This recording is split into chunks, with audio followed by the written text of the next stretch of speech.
સાગટાળા police station ખાતે એસપીની અધ્યક્ષતામાં લોકસંપર્ક બેઠક યોજાઈ। પ્રાપ્ત માહિતી અનુસાર દાહોદ જિલ્લાના સાગટાળા પોલીસ સ્ટેશન ખાતે પોલીસ અધિક્ષકની અધ્યક્ષતામાં એક જાહેર લોકસંપર્ક બેઠકનું આયોજન કરવામાં આવ્યું હતું। આ બેઠકનો મુખ્ય ઉદ્દેશ્ય વિસ્તારમાં કાયદો અને વ્યવસ્થાની સ્થિતિની સમીક્ષા કરવાનો તેમજ પ્રજા અને પોલીસ વચ્ચેના સંકલનને વધુ મજબૂત બનાવવાનો હતો। બેઠકમાં સ્થાનિક આગેવાનો, ગ્રામજનો અને પોલીસ સ્ટેશનના અધિકારી કર્મચારીઓ મોટી સંખ્યામાં ઉપસ્થિત રહ્યા હતા। બેઠક દરમિયાન પોલીસ અધિક્ષકે વિસ્તારના નાગરિકોને તેમની ફરિયાદો અને સૂચનો રજૂ કરવા માટે ખુલ્લું મંચ પૂરું પાડ્યું હતું। ખાસ કરી ગેરકાયદે પ્રવૃત્તિઓ, ટ્રાફિકની સમસ્યાઓ અને મહિલા સુરક્ષા સંબંધિત મુદ્દાઓ પર ઊંડાણપૂર્વક ચર્ચા કરવામાં આવી હતી।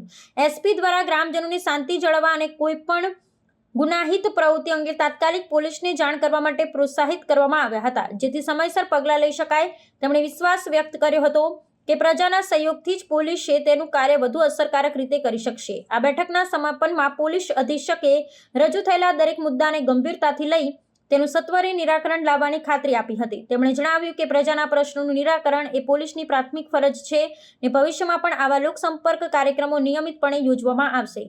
આ પ્રકારની પહેલથી પોલીસ દળની પારદર્શિતા ને જવાબદારીમાં વધારો થશે, જે આખરે સમગ્ર જિલ્લામાં સુલેહ, શાંતિ અને સલામતીનું વાતાવરણ ઊભું કરવામાં મદદરૂપ થશે।